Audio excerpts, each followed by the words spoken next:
Bonsoir à tous. La Ligue 1 est repartie. Après plus de 3 semaines sans Ligue 1, suite aux fêtes de fin d'année, avec Noël et Nouvel An, et suite à la reprise de la Coupe de France, la Ligue 1 a tout petit peu été décalée. Du coup, ça fait un petit peu 2 semaines et demie qu'on n'a pas vu notre cher Olympique de Marseille, et aussi notre cher Ligue 1 Uber Eats, qui va nous réserver pour cette J18 quelques belles affiches, dont le Marseille-Strasbourg de ce soir, qu'on va parler dans cette vidéo, et qui va se clôturer parfaitement dans une magnifique ambiance de Bollaert, dimanche soir à 20h45 entre le Racing Club de Lens et le Paris Saint-Germain. Avant de parler du Racing Club de Lens face au Paris Saint-Germain et des autres affiches, on va faire quand même le point prioritairement sur notre Olympique de Marseille, qui fait son grand retour après plus de 15 jours d'arrêt suite aux fêtes de fin d'année et suite à l'enchaînement qu'ils vont avoir après la victoire à Metz face à l'US Thionville en Coupe de France, qui les ont qualifiés en 16e de finale. Je vous ferai une vidéo pour vous annoncer les affiches du tirage au sort des 16e de finale. Donc le championnat reprend ses droits, après plus de 3 semaines de coupure en cause de trêve hivernale et dû aussi aux fêtes de fin d'année. L'Olympique de Marseille et le Racing Club de Strasbourg vont s'affronter pour la reprise et pour leur grand retour sur les terrains de football.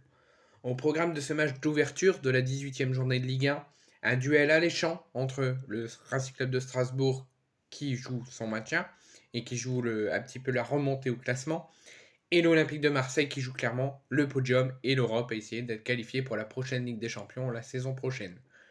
Au match aller, il y avait eu un but partout entre le Racing Club de Strasbourg et l'Olympique de Marseille à la Méno. Klos était notamment le buteur marseillais. Donc ce duel alléchant entre Marseille et Strasbourg aura lieu ce soir à 21h à l'Orange Vélodrome. Actuel, Marseille 6e au classement de championnat de France avec 27 points. Les Marseillais restent sur une excellente série, dont le match contre l'US Thionville, de 6 matchs sans la moindre défaite depuis la fin de l'année 2023, soit 4 victoires et 2 nuls.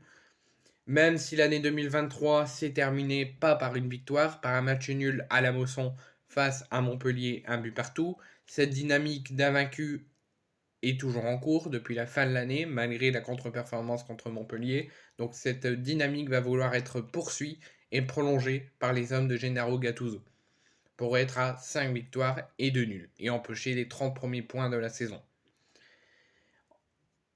Donc, une dynamique qui a permis aux protégés de Gennaro Gattuso de revenir à seulement 6 points du podium avant la trêve de Noël.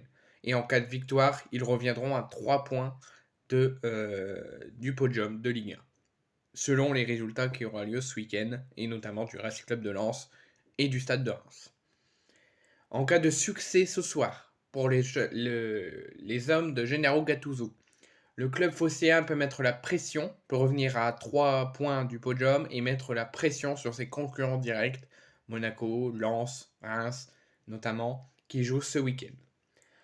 Concernant Strasbourg, les Alsaciens ont réalisé un début de saison très délicat malgré la nomination de Patrick Vieira, loin des attentes initiales des dirigeants, qui est donc d'être en haut de tableau, voire même européen. Là, ils jouent le maintien et ils sont mi-tableau, début de fin de tableau.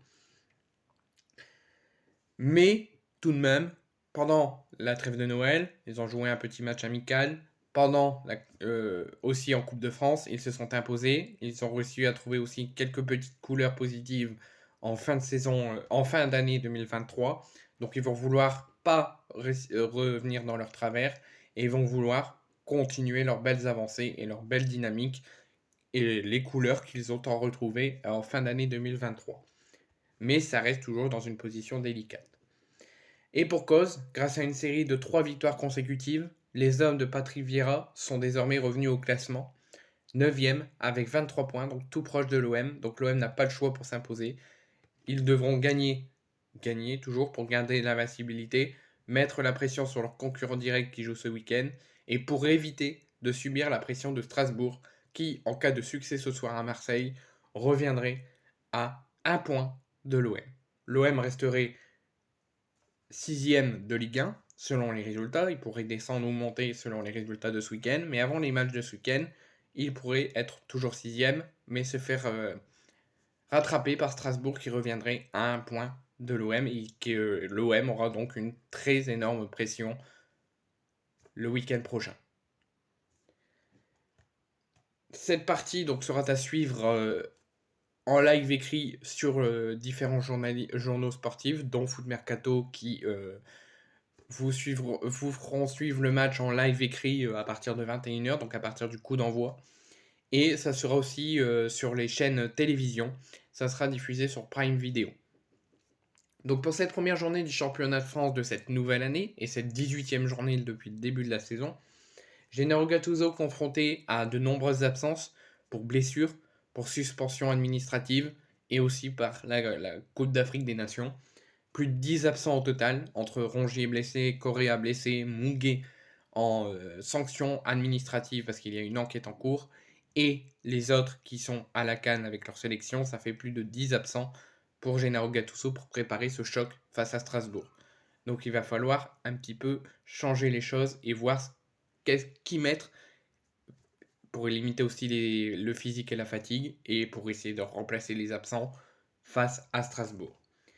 Donc, Gennaro Gattuso a maintenu son système articulé du 3-5-2 en mettant Vitinha à la pointe de l'attaque aux côtés de Pierre-Emerick Aubameyang.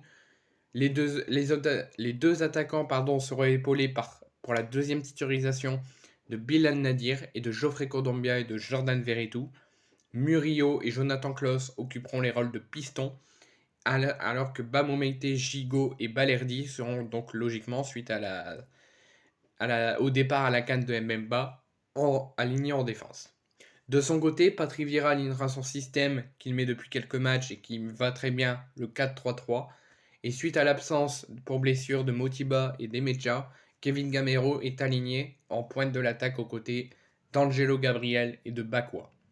Donc ça, c'est tout ce que je pouvais vous dire en introduction de cette rencontre et les indices que je pouvais vous donner sur la composition officielle.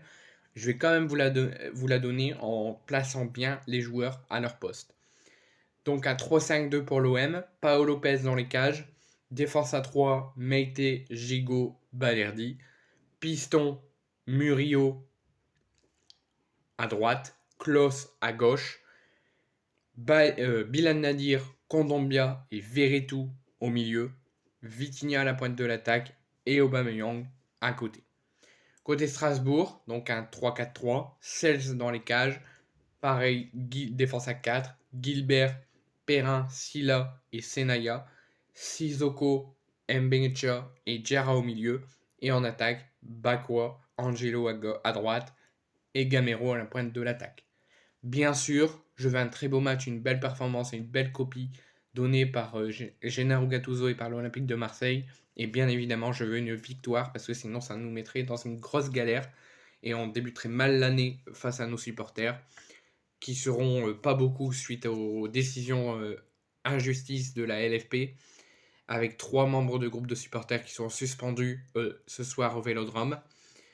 Donc si l'OM ne veut pas tout perdre pour le prochain match au Vélodrome, ou même le prochain match de championnat, ne veut pas avoir la pression de Strasbourg ou des autres concurrents, ils doivent eux mettre la pression sur les autres et s'imposer et prendre les 3 points. Il n'y a pas le choix.